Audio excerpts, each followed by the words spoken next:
everybody. So today we're going to be talking about storytelling and poetry and how we can include this into the art classroom because this can be very important when it comes to bringing new things into the art classroom, tying in literary elements with art. So first let's get into what storytelling and what poetry is. Storytelling is basically the act of telling a story. It could be anything from your personal everyday lives to historical. We tell stories about art history and all the different kinds of history. And cultural events that have happened in our past to spread information, and also imaginative stories, stories that we come up with, books, all different kinds of things. So that's what storytelling is. It's basically spreading a lot of information. And then we get into poetry, and poetry is basically like the expression of telling a feeling or an emotion or a different idea or different scenes and images and experiences that an author has had or that other people have had, and the author is addressing it, and they're telling this story through this figurative language element. Um, so on the side, I have a little poetry toolbox that talks about all the different types of figurative language that is included in different poems. And you can give this to students to have them up their poetry a little bit.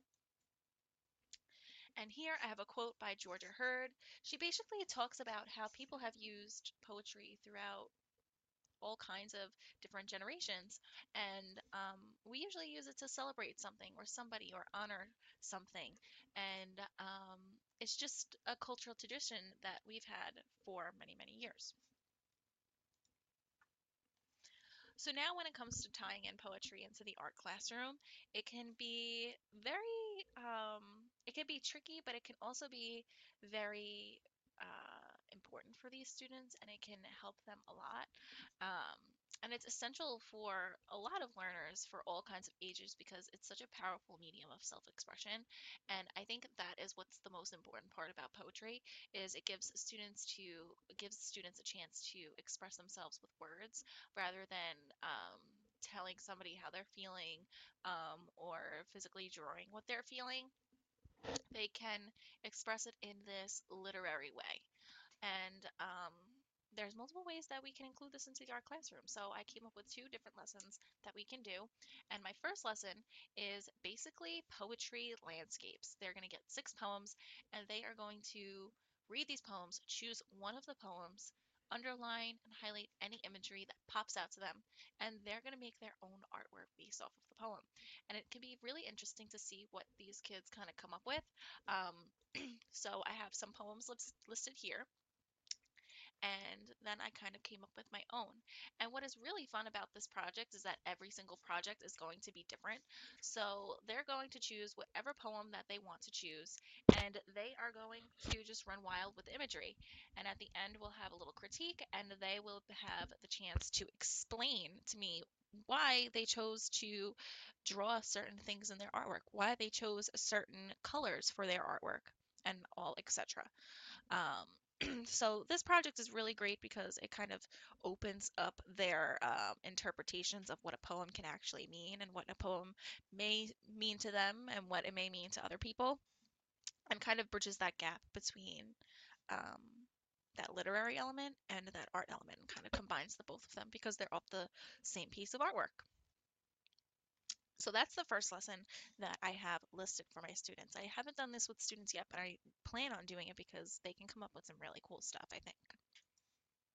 Then I have a quote here, which I base my almost my entire lesson off of, and it's basically giving the advice of highlighting and underlining the specific parts of imagery that students feel pop out to them. For my second example, this is a really fun project for them to do at the end of the year as kind of like a closeout where they take whatever artwork they want from the entire year. It could be somebody from the class, it could be somebody from a different class, it could be somebody from a different grade, and they write a piece of poetry on that artwork. And this can be really fun for them because they're kind of writing about somebody else's artwork, so it kind of makes it more formal and they're going to want it to sound a little bit good. But it also kind of creates a fun way of integrating poetry into the classroom because they are making a poem about something meaningful for them. So I came up with this little one on Jackson Pollock, one of my favorite artists.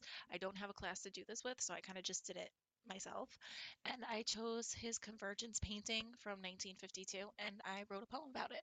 So I discussed all the different colors, I used a lot of descriptive words, a lot of different adjectives, and that's what I want them to focus on when they write their poems.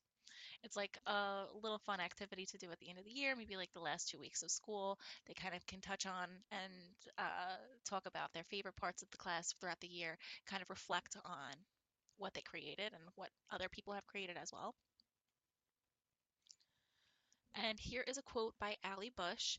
She's basically talking about how even though poetry is a small piece of writing, it is so powerful for students because it creates a lot of different narrative, a lot of different structures.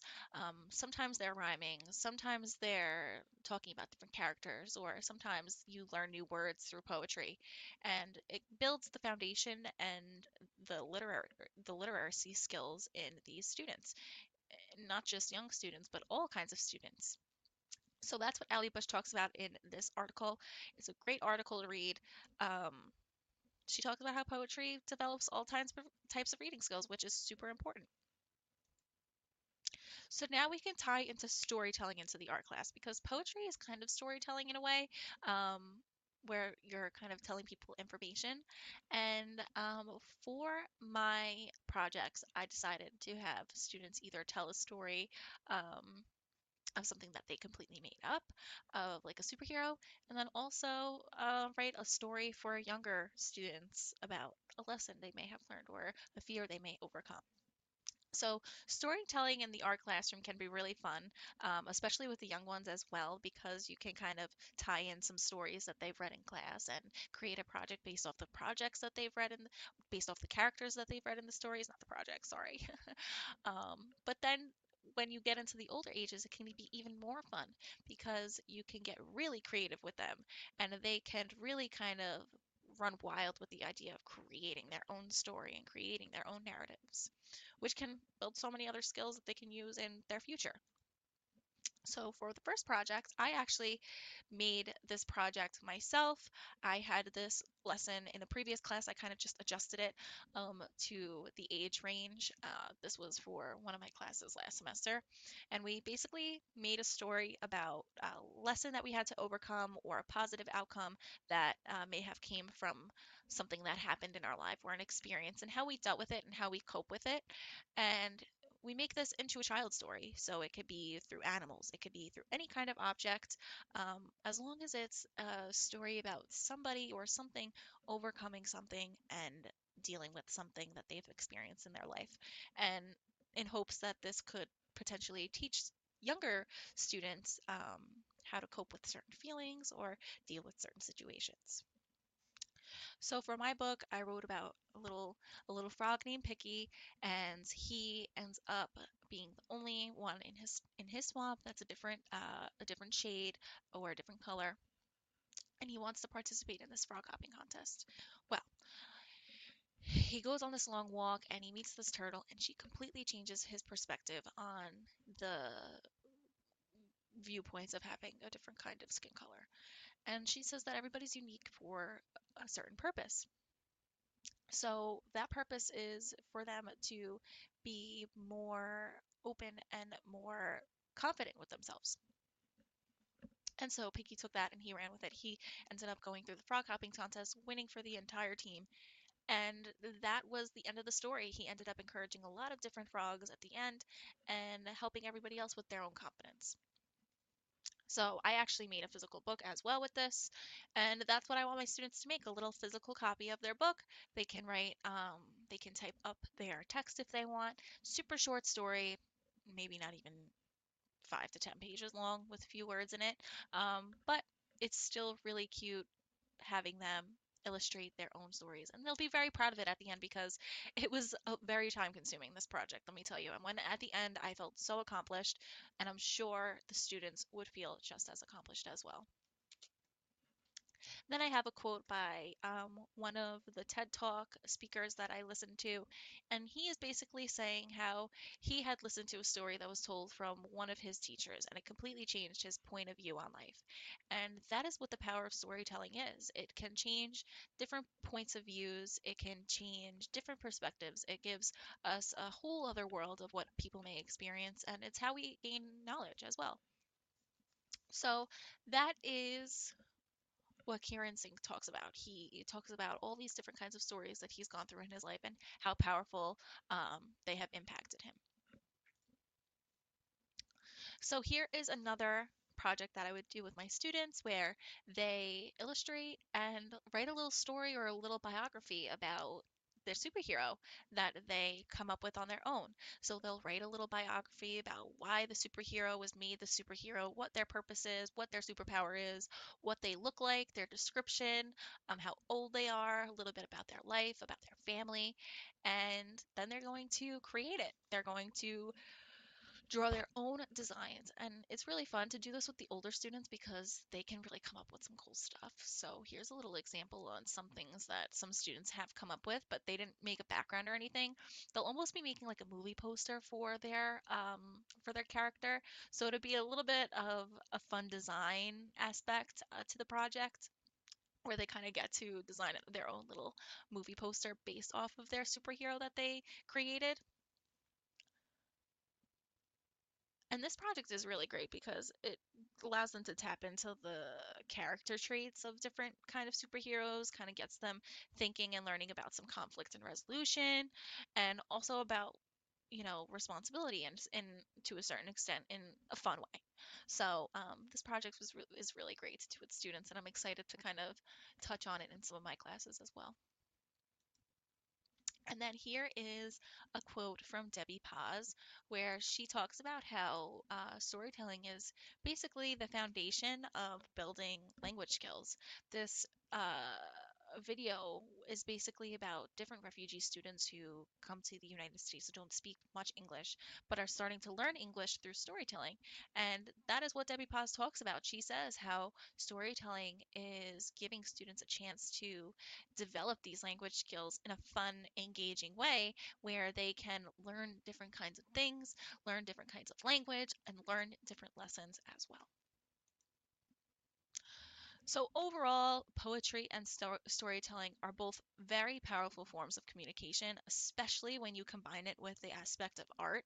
Um, all three of those in itself are just amazing ways that students can express their feelings, express what they're trying to say, and engage all kinds of emotions and imagination skills.